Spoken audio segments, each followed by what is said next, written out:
by your own account, the difference between that was something like 9-10 billion. You've added in pay settlements and so on, but you raised 40 billion. There is a huge difference between even the most extravagant interpretation of let me break that down. And what you have demanded from particularly employers. Yeah, let me break that down. The inheritance that we faced on the 5th of July was a £22 billion black hole between the commitments the previous government had made and the revenue they had coming in. We published on Wednesday, alongside the budget, the hundreds of line-by-line account of how that £22 billion is made up. In addition to that, there was the unfunded compensation claims that we need to pay for the victims of infected blood and the Post Office Horizon scandal. And then the third thing is that the previous government hadn't done a spending review since 2021. And so the outlet for public services, particularly our... Rachel Reeves' outright rejection of the Joseph Rowntree Foundation's sobering report is nothing short of delusional and a slap in the face to millions of struggling British families. The report clearly lays out a grim reality over the next 5 years. But Trevor, your question is, do tax increases have an impact on the economy? Of course they do.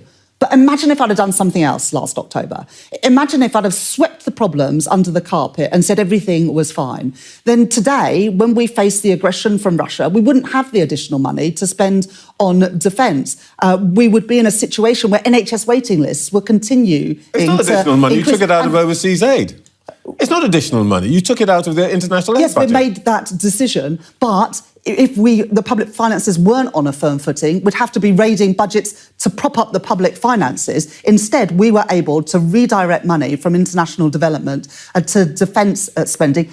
British households, especially the poorest, are set to become even worse off, falling further behind amidst rising costs and stagnant wages. Yet, in the face of hard data and expert analysis, Reeves dismisses it all with a smug sense of confidence, insisting that living standards will magically improve under her watch.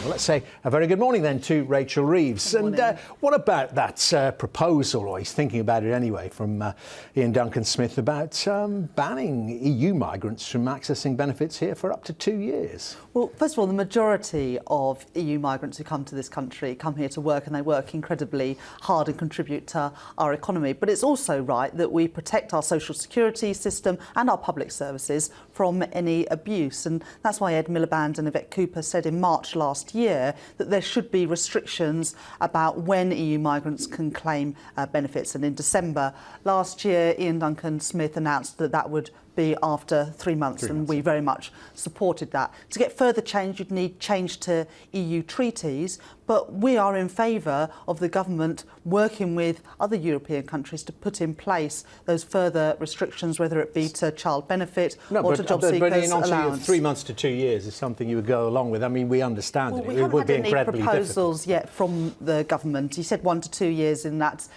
interview with the Sunday Times. He seems to have rode back a little bit from that this morning. But if they come up with concrete proposals that are workable, that are practical, that protects our social security system, that protects that principle that you have to pay something in before you get something out, then we would support that. It's as if Reeves is living in an alternate reality, one where empty optimism takes precedence over facts. Her refusal to acknowledge the findings reeks of the same out-of-touch arrogance the Labour Party pretends to oppose. Instead of offering concrete solutions to prevent further hardship, she prefers to bury her head in the sand, ignoring the warning signs and dismissing legitimate concerns from credible sources. Yes, you learn to think several moves ahead. But even I couldn't have predicted the mayhem that we have seen, week after week, year after year, from this Conservative government. First, austerity, then Brexit without a plan, and then their kamikaze budget. Growth weak, wages flat, taxes up, the price of energy up, the price of the family food shop up, and mortgage bills up hundreds of pounds every single month. Never forget. This time last year, in their clamour to cut taxes for those at the top, the Conservatives caused market chaos crashed the economy and left working people to pay the price. Today, I make... Her stance exposes just how disconnected she is from the daily struggles of ordinary people. While families are grappling with skyrocketing bills, food insecurity and mounting debt, Reeves seems more interested in PR soundbites than in facing the uncomfortable truth. It's not leadership, it's cowardice masquerading as confidence. In the end, Rachel Reeves' rejection of reality doesn't just insult the intelligence of the public, it reveals the hollowness of Labour's promises. If she can so easily wave away credible evidence of worsening poverty, what hope is there that she will address it? The short answer is none, just more platitudes while Britain's most vulnerable continue to be left behind. But special criticism should be reserved for Keir Starmer, who promised before the general election that he would freeze council tax, so not 1 penny extra on your council tax this year, and instead people are facing an average increase of 109. It's wrong to raise expectations like that, make promises like that in opposition, and then quite technically go against those pledges, therefore making it another broken promise from Labour and Keir Starmer.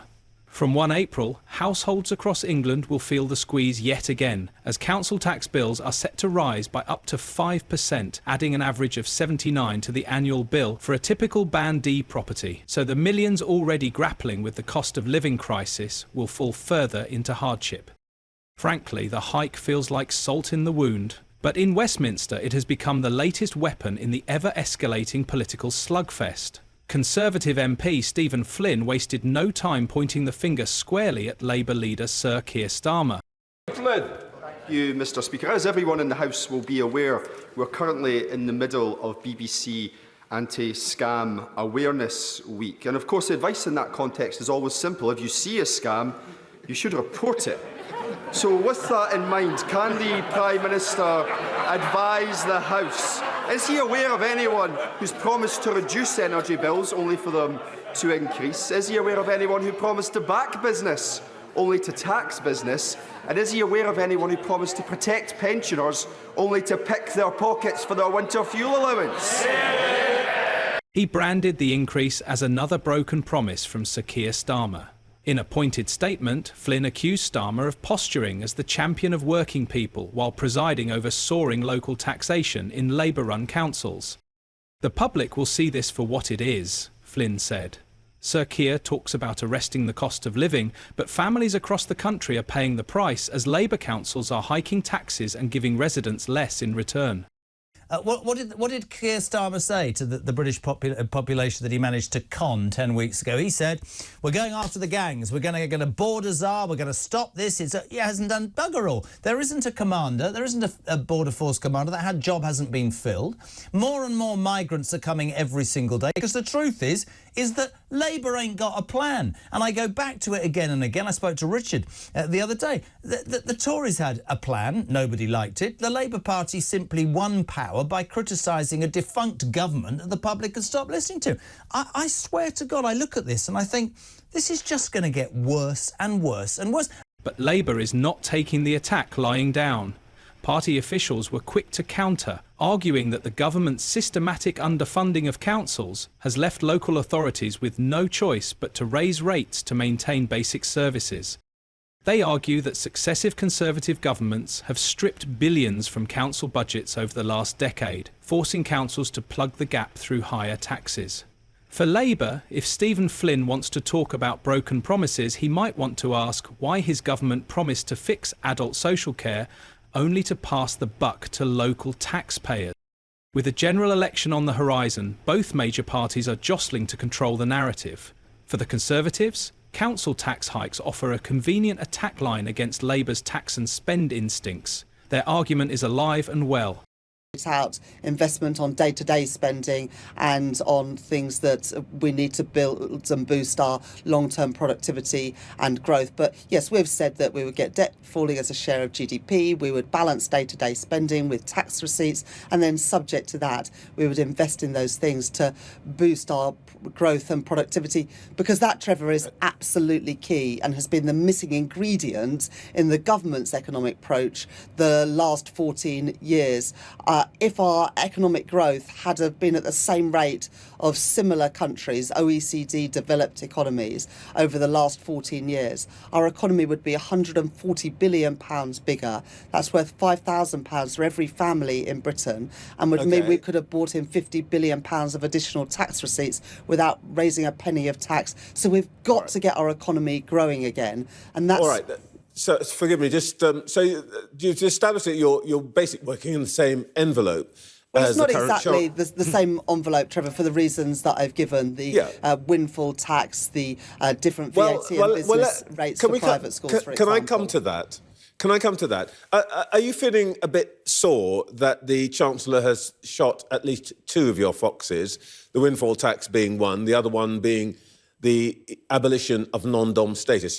We can talk about timetabling and so on, but essentially he's taken that from you, hasn't he? Well, look, the non-doms is an utter humiliation for this government.